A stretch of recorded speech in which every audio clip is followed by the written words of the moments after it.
Hello and welcome. In today's video, I'm going to show the Randride Forerunner 1000 watt electric mountain bike. This 21 speed e-bike has dual suspension, a pretty decent range of up to 77 miles, a max speed of 31 miles an hour. It's got large wheels with puncture resistant tires that can roll over almost anything. So next up, I'm going to unbox it, assemble what needs assembly, and there really isn't much, and then I'll take it for a test ride.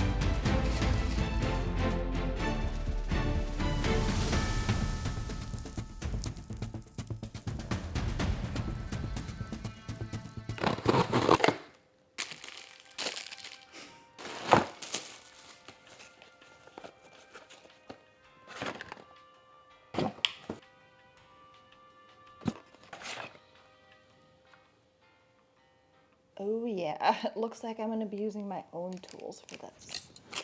First up, I'm going to install the handlebars. So I got to remove these 4 screws here, then put the handlebars into that spot, stick this piece back there and screw it back out. And I don't think you need me to tell you how to screw a screw in, but what I will say is I don't fully tighten one down at a time. I just kind of tighten them a little bit at a time. And I'm probably gonna have to readjust these later. So this is a mountain bike, and on my personal mountain bike, I don't have fenders, but they include fenders if you want them. I'm not gonna put them on. I'm not a fan. I know what their purpose is.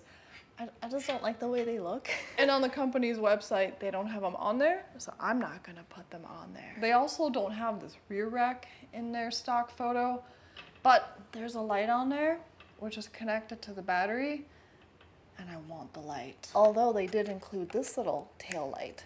There's a whole bunch of accessories right now that you can get with the bike, like the helmet, the fenders, this, the sunglasses, and all those extra little goodies. So this is already attached over here, which means I just need to attach it on both sides over here. So the screw's already in there. I'm gonna take it out. This up. Easier said than done. There's quite a lot of resistance. Maybe if I push it with this hand. Okay, there we go. And another reason why I'm not putting in the fender, there's only one place that this back fender attaches to, which is right here. I feel like that's gonna wobble a lot, so no. For whatever reason, the headlight is attached here.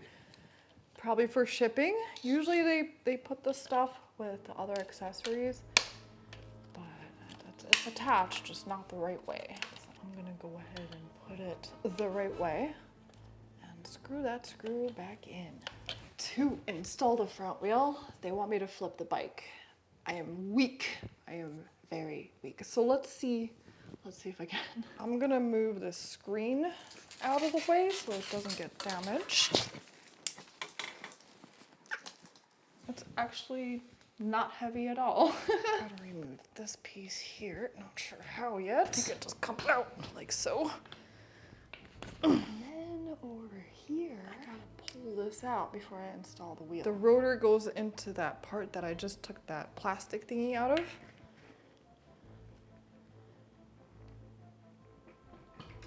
And then I gotta shish kabooby the wheel with this quick release. And yeah, it looks really skinny, but that's not what's holding the weight. One of the springs comes out, and I'm gonna put it back on the other side in this direction. And with this, I really gotta fiddle around with it because I don't want it super tight. Some people will disagree with me, but my bike expert at home says it shouldn't be crazy tight. Of course, I'm gonna have him double check this. He always double checks my bikes. Yeah. There we go. Lastly, the pedals. They are labeled right and left on the bottom. So one screws in clockwise and the other one counterclockwise. My fingers alone are not gonna be enough to tighten these down, so I do need a wrench. And that's it for assembly. Minus the fenders, of course.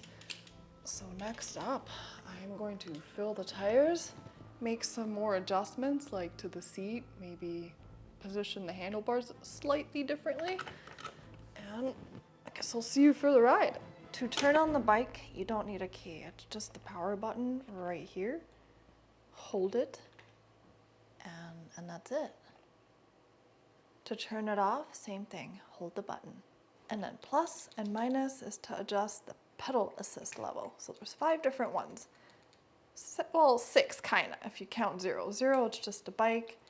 1, you get a little assistance. 2, a little more assistance from the motor, and so on. Just by looking at this bike, it looks like a bike, not an e-bike. And that's because the battery is hidden in the frame. This is a 48 volt, 23 ampere hour Samsung and LG lithium battery. And that is the only thing you need a key for. You do not need a key to start the bike. Fun fact, an e-bike is also just a bicycle. If you have it on 0, pedal assist 0, there's no motor being used. So it's just a bike, like a good old fashioned bike. I'm gonna put it on pedal assist 1. So now I'm getting a little bit of assistance from the motor. Just a hair. Pedal assist 2. 3. Let's see how fast this bike can go. 4. And 5. It capped out at about 25 miles an hour, but you can change that to up to 31 miles an hour in the menu, which I'll go over later. Here I wanted to show you what it looks like when I'm at a dead stop, pedal assist 1, and I start to pedal the bike. Now I'm gonna do the same thing, but this time pedal assist 5. Oh yeah, I wanted to mention that this has a cadence sensor. As you can see, both of them, it's a really smooth transition between no motor and when the motor kicks in. And I'm curious to see how the throttle works. So it's got this motorcycle style throttle. Okay, pedal assist 1. Just a little bit of assistance, so it caps it at a certain speed, about 9 miles an hour, 8 point something. Pedal assist 2, a little bit faster now. 3,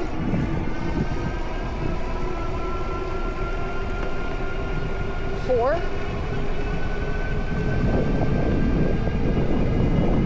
and 5. The screen is more visible in real life. And later in the video, I'm gonna show you how to unlock max speed. My bridge, my hill.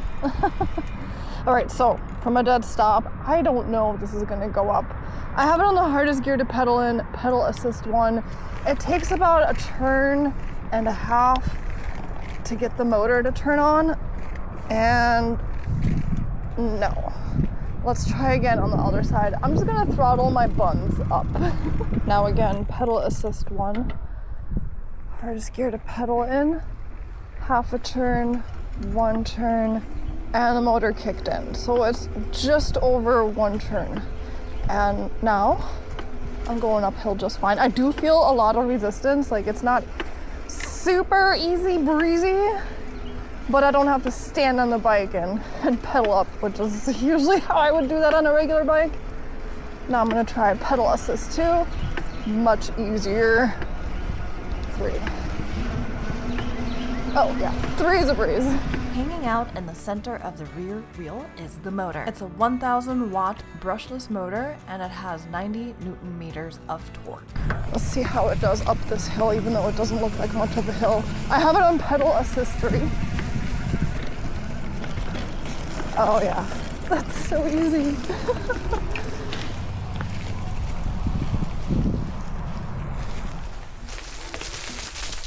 Since this is a mountain e-bike, of course I have to take it off-road. What better way to test the suspension and stability? I would say so far, this bike is the closest to my personal e-bike, which is a trek and worth more than my car. It may look like I found a really cool new trail, but I have not. This is really short. I'm gonna try to film it in a way where it looks longer than it is, but it is itty bitty, teeny tiny, and it's literally just this beautiful little scenic location that's next to this bridge. There used to be a train that ran through here. Now it's a bike / walking trail. I can really feel the suspension working in the back, which isn't always the case. And with these 27.5 inch by 2.4 inch CST puncture resistant tires, I felt like I was pretty stable and could roll over anything. The motor doesn't just help me when I'm riding the bike, it also helps me when I'm off the bike and needing to walk it up a really steep hill. With a running start, I could have made it up this hill, but I was too scared. I love how there's suspension on the back, suspension on the front. Now here where I'm demonstrating the suspension on the back, I'm laughing because a guy just popped out of the bushes, so I felt a little weird, but whatever. I'm an influencer in the wild. But anyways, the suspension on the front, you can have a more rigid ride, or by unlocking this little lever, you can have a more bouncy ride. On the hardest gear to pedal in, pedal assist 1, it's still quite a workout when you're pedaling. Same with pedal assist 2, there's a little more assistance, but even on flat paved ground, it's still a workout. Once I hit pedal assist 3, it's just a breeze. Here's something I rarely see on e-bikes. 21 speeds. Well, sort of. According to my bike expert at home, it's still considered a 7-speed. But look, it's got these 3 extra chain rings. Is that, I don't know the technical term. I hope I'm saying it right, but it's got some extra ones here where the pedals are, on top of the ones that you see here and back. I'm not really a huge fan of this lever for those extra chain rings. I think it should say like 1, 2, 3 instead of the way it is, because the way it is, it makes it look like there's a whole bunch of them, when in reality it only shifts between the 3 of those. Brake test going downhill. Not bad.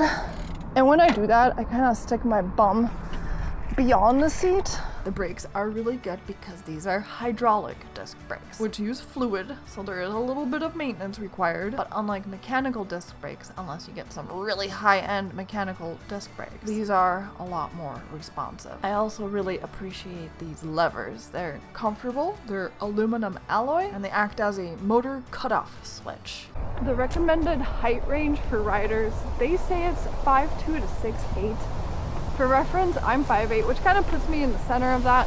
I don't know. If I was 6'8", I think I'd want a larger frame. I don't know how big this is. I mean, I can throw the dimensions up there, but I think it's a medium size. I'm not positive though. It fits me just fine. It's actually perfect. The seat does go lower than what I have it right now, so it definitely fits shorter riders. I'm just not so sure about someone 6'8". A lot of e-bikes are really heavy, like 80, 100, sometimes even more pounds. This one weighs only 59 pounds, which worked out really good because I'm super weak. I recently received an email from one of you guys asking about payload. I always assumed it was what the bike can carry, but it can also mean the bike weight plus what it can carry. So in this case, the total payload is 352 pounds, which does not include the weight of the bike. So it can carry 352 pounds on top of its weight. There's an integrated LED headlight in the front, and with the addition of the rear rack, there's also a taillight, which does get brighter when you hit the brakes, but it's not that visible in daylight. To turn on the lights, you have to hold down the minus button. I would have preferred a separate button. Guess who still hasn't invested in a wind muff? Anyways, so the range on this, it's a really windy day, but the range, oh by the way, wind matters when it comes to range on a bike. I had no idea until my last review. I thought it was road conditions, like whether you're on paved ground or beach sand, uphill, downhill, off-road, you know, stuff like that. Also weight can impact it, how much you weigh and how much weight is on the bike aside from you, like, you know, if you're carrying any additional cargo. But I'm getting off track here, or am I still on track? Range is between 62 to 77 miles. So full throttle, full electric mode, pedal assist 5, flat paved ground. If you weigh as much as a feather, if you're light as a feather, you're probably gonna get 70, no, what am I saying? That's half of 77. What is that? I can't math. 38, 40 maybe. But if you're using pedal assist 1 on paved ground and you're light as a feather, you can get up to 77 miles. Range is definitely an estimate, and no, I'm not gonna drain the battery. My bum would hate me after that. The seat is not the most comfortable ever, but it's also not that bad because of the dual suspension, the suspension in the back, the suspension in the front. It really does make up for a hard seat. One thing I really can't stand is this style of menu. I love the screen. The screen is really nice. Hit plus, minus at the same time, hold it. I don't like these menus. They're really confusing. Without the manual, I have literally no idea what I'm doing. Oh yeah, I'm definitely gonna need the manual for this. 01P, adjusting the screen brightness. To go to the next one, click the power button. This is switching between kilometers and miles. 03P, voltage level. So I'm not gonna mess with that, but there's 24, 36, 48, and 60. 04P is how many minutes before the bike turns off. Right now it's set to 10.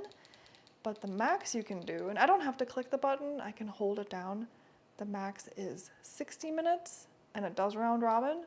The lowest is 0 minutes. 05P. So here you only have the option of 0 or 1. If you put it on 1, you have 5 pedal assist modes. If you put it on 0, it's 3. 0P6. It says wheel setting, inch, unit, inch. I think these are 27.5 inches, and I might have messed with the setting already. You know what? I'm gonna bring it back to what it was. 7P. It is a high-speed motor. It is also necessary to calculate the deceleration ratio, and the input data equals number of magnetic steel times deceleration ratio. For example, number of motor magnets 20, deceleration ratio 4.3, input data is 86 equals 20 times 4.3, so we all definitely understand that. Cool, moving on. I really hope I didn't mess with this. Hopefully it wasn't 1. I have no idea what that is. Speed. This has to do with max speed. And if you set it to 100, this is in kilometers, that means no speed limit. And it does go between 1 and 100. Apparently it's not that simple to get the max speed. First, you have to turn off the bike. Hold the brake with your right hand while you're holding it. Turn the bike on. Continue to hold it for 15 seconds. Release the brake after 15 seconds. Power the bike off. Turn it back on, hold down plus and minus. Now I'm gonna go to P8 and set it to 100. It's already at 100, so just hold plus and minus, and now it should reach its full potential. But just to be sure, I'm gonna turn it off and turn it back on. I think that's the last step. Let's do a perfect condition test. So I'm just gonna lift the back of the bike and get it to its max speed. This is with no rider on there, with nothing on there in ideal conditions, which this was. That's the max speed. But realistically, with a person on there, it can go up to about 31 miles an hour. But you gotta check with your local laws and make sure they allow those speeds, because I don't think most places do. And there's a lot more in here, but there's so much of it, I'm not gonna go over it. It's just too much. Overall, I really like this e-bike because it's the closest I've seen to my personal e-bike, which is a Trek that I spent $4,000. But for half the price, it's very nice. The bike was almost $2,400. It's now $1,949, and that is total tax-free and no shipping. It's got a lot of extra little features that I don't often see, like decent suspension in the back, fancier brake levers, puncture-resistant tires, and a battery hidden so well that you can't even tell this is an e-bike. Let's see how bad my helmet head is this time.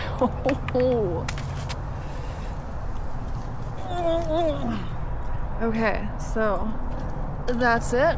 I'm gonna head home now. If you're interested in this e-bike, I'll have a link down below in the videos. That's a fly or something on my nose in the video's description. And now it's cheesy outro time.